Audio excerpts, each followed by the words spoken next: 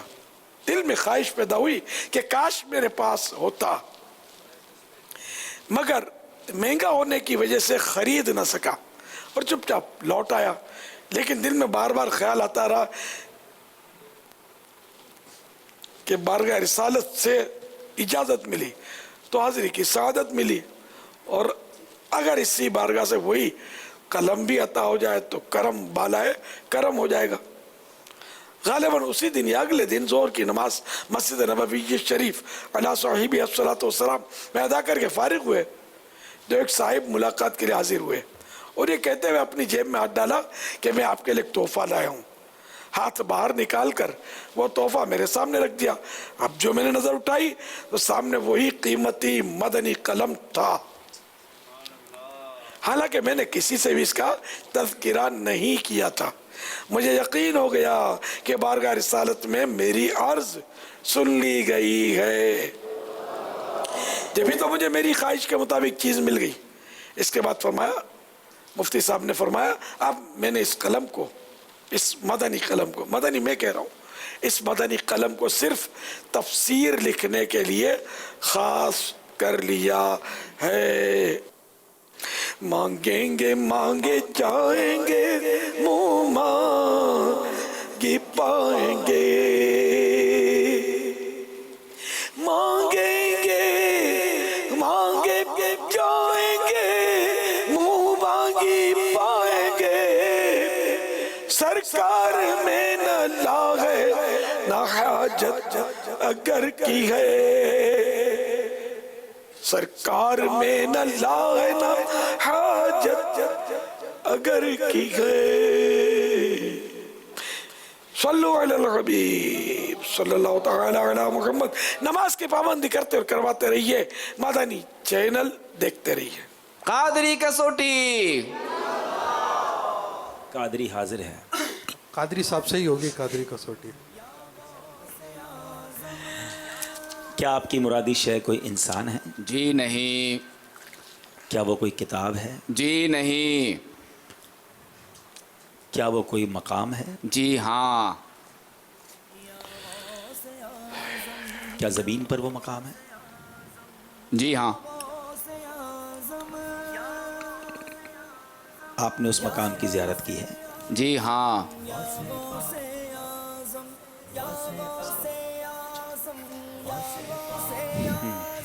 حرمین طیبین میں ہے؟ جی نہیں. اب یہ دیکھنا ہوگا آپ کہاں کہاں گئے ہیں. آپ دیکھ لیں. گھڑی کا ٹائم بھی دیکھتے رہیے گا. اب ذرا بین الاقوامی امور کے ذرا نگران بھی اپنے، تو آپ دیکھ لیں کہاں کہاں پاکستان سے باہر جانا ہوا ہے. مقدس مقام طائف بھی حاضری ہوئی ہے. حرمین طیبین، اچھا حجاز مقدس میں ہے؟ جی نہیں. حجاز مقدس عرب شریف میں فرق ہے. وہ جو جنگ یمامہ ہوئی تھی وہ الگ ایریا ہے. نہیں، عرب شریف میری مراد ہے. نہیں، آپ نے حجاز مقدس کا ہے.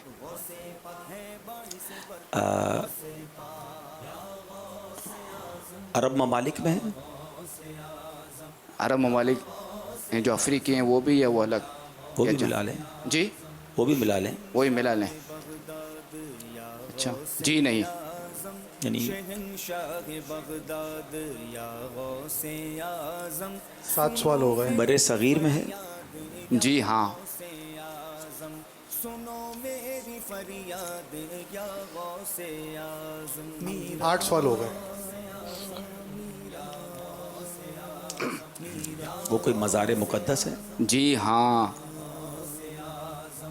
بلا لیجے بغداد یا غوث اعظم، بلا لیجے بغداد یا غوث. پاکستان میں؟ جی ہاں. پاکستان پہنچ گئے. آخری سوال ہے. جہاں سے چلے تھے وہیں پہنچ گئے. جی 10 سوال ہو گئے اس میں. یا غوث اعظم، سنانی ہے روداد یا غوث اعظم. اب اتنے سارے مزار. ان کا مزار گجرات میں؟ جی ہاں. یہ مفتی احمد یار خان نعیمی کی مزار شریف کی گفتگو ہوئی ہے. آپ کی مراد مفتی احمد یار خان نعیمی کا مزار شریف ہے. آپ کا جواب درست ہے.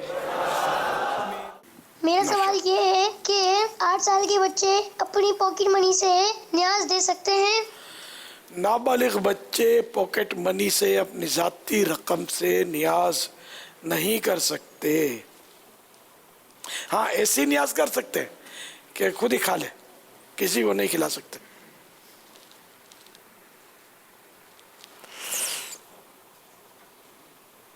شعر کا مطلب بتا دیجئے. شیئنی للہ یا عبد القادر ساکین البغداد یا شیخ الجیلانی. جزاک اللہ.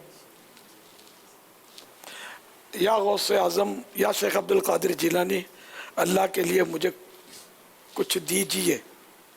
اے ساکن البغداد، اے بغداد شریف کے رہنے والے، اے جیلانی شیخ، جیلانی بزرگ، صلو علی الحبیب صلی اللہ تعالی علیہ. یوٹیوب پر سوال آیا ہے کہ ناول پڑھنا جائز ہے؟ اب جیسا ناول، عام طور پر ناول ہوتے ہیں بڑے مبالغے اور پتہ نہیں عشق و فسق کے قصوں سے بھرپور ہوتے ہیں. تاریخی ناول بھی ہوتے ہیں لیکن مبالغے دیکھا ہے کہ اس میں کافی ہوتا ہے. اگر کوئی شریعت کے مطابق ناول مل جاتا ہے، علماء اس کی تصدیق فرماتے ہیں، بھلے پڑھیں. صلو علی الحبیب صلی اللہ تعالی علی محمد.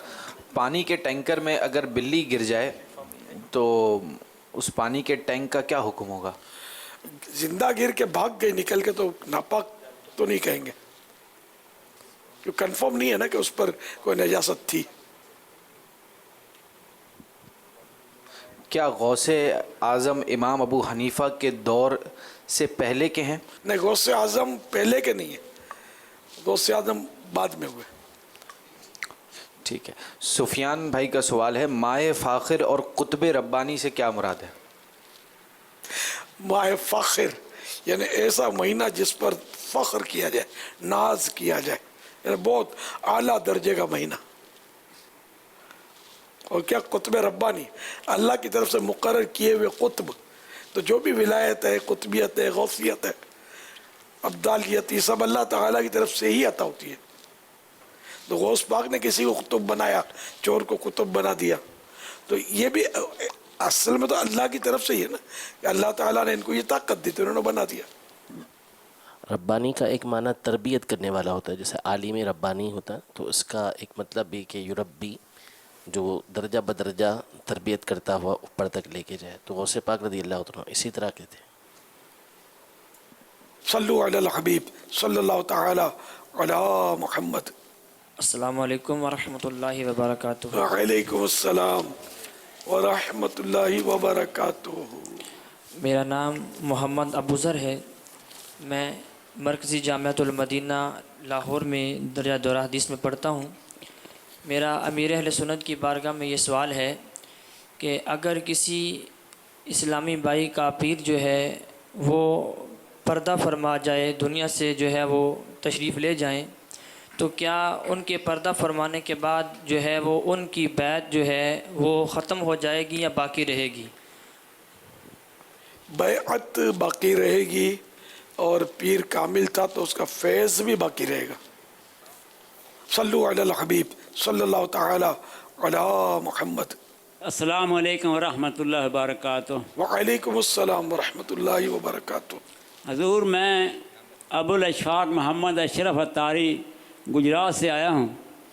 تو آپ سے عرض ہے کہ صلاۃ و تسبیح میں اگر سجدہ سہو واجب ہو جائے تو ان سجدوں میں بھی تسبیحات پڑھنی ہوں گی یا نہیں؟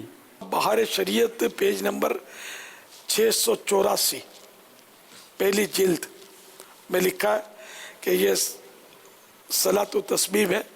اگر سجدہ سے واجب ہو اور سجدے کرے تو ان دونوں میں تسبیحات نہ پڑھی جائیں. السلام علیکم ورحمۃ اللہ وبرکاتہ. وعلیکم السلام ورحمۃ اللہ وبرکاتہ. پیر بخش بیٹی ڈہرکی سے جام عبد الفتاح سمیجو صاحب، عبدالرشید صاحب ڈہرکی سے آئے. حضور، ہمارے بھائی یہ جا رہے ہیں جام صاحب والے بغداد شریف کہ دربار سے، ہمارا سوال یہ ہے کہ دربار سے یہ کتنا دور کھڑے ہوں سائیں؟ ماشاءاللہ، عزم بغداد مبارک ہو. ادب یہ ہے کہ 4 ہاتھ دور رہے، نہ تقریباً 2 گز 2 میٹر تقریباً دور رہے مزار شریف سے. یہ ادب اعلیٰ حضرت رحمۃ اللہ تعالیٰ نے مزارت اولیاء کا لکھا ہے. سنہری جالیوں سے بھی 2 گز دور رہے. بارگاہ غوثیت مآب میں غوث پاک کے دربار میں ہمارا سلام عرض کرنا. ان کے شہزادوں کو بھی کربلا شریف میں بھی اظہار حاضری ہوتی ہے جو ان مسافرین بغداد کے ہوتے ہیں ان کی، تو وہاں بھی سلام عرض کیجیے گا.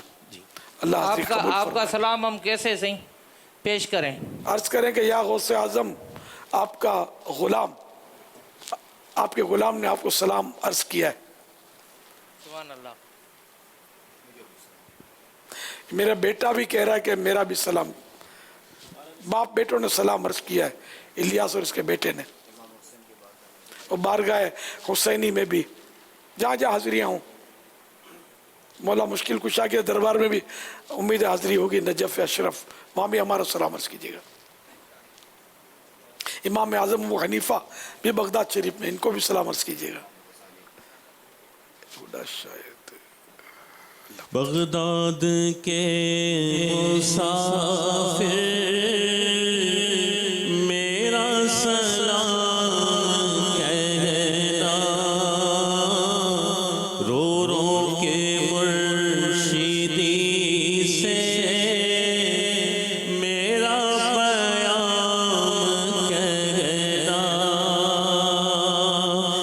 بغداد کے مسافر میرا سلام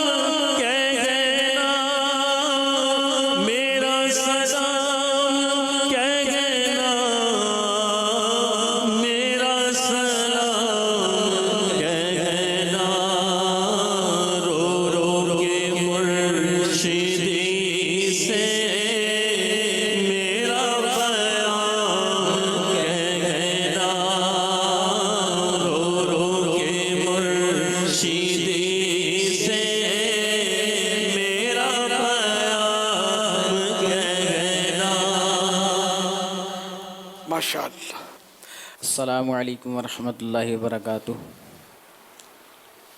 وعلیکم السلام ورحمۃ اللہ وبرکاتہ. میرا نام محمد عمیر رضا اتاری، میں جامعۃ المدینہ فیضان بغداد کرنگی 2.5 سے آیا ہوں. میرا سوال یہ ہے کہ پیارے میرے اہل سنت، امامے کی مقدار زیادہ سے زیادہ کتنی ہونی چاہیے اور کم از کم کتنی ہونی چاہیے؟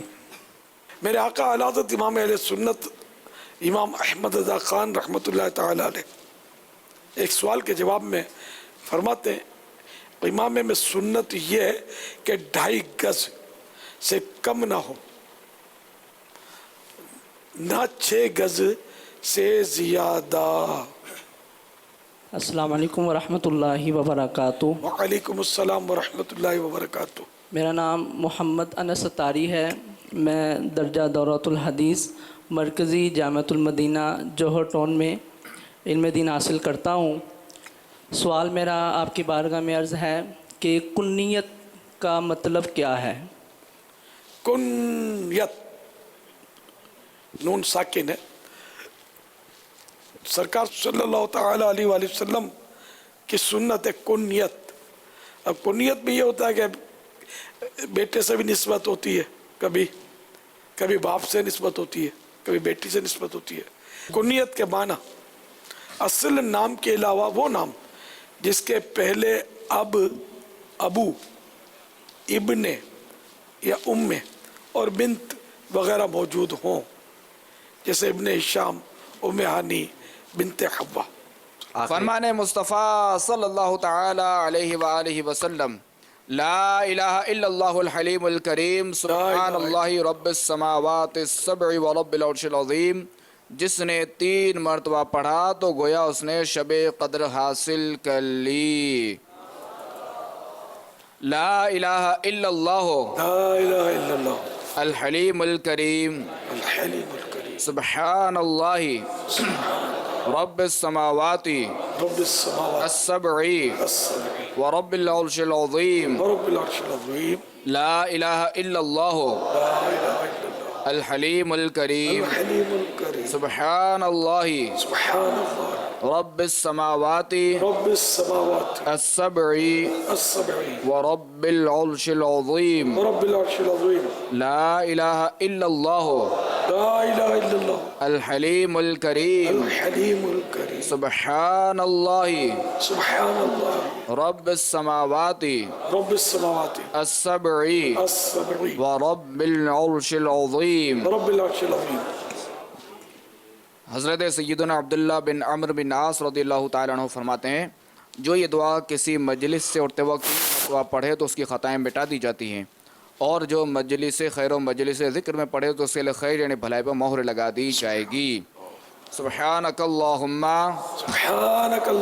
وبحمدک لا الہ الا انت استغفرک واتوب الیک. سبحانک اللہم وبحمدک لا الہ الا انت استغفرک واتوب الیک. سبحانک اللہم وبحمدک لا الہ الا انت استغفرک واتوب الیک. صلو علی الحبیب صلی اللہ تعالی علی محمد. خوف خدا و عشق مصطفیٰ، علم و عمل اصلاح معاشرہ، فقہ شریعت و طریقت کا ہے مجموعہ مدنی مذاکرہ، ہے مجموعہ مدنی مذاکرہ.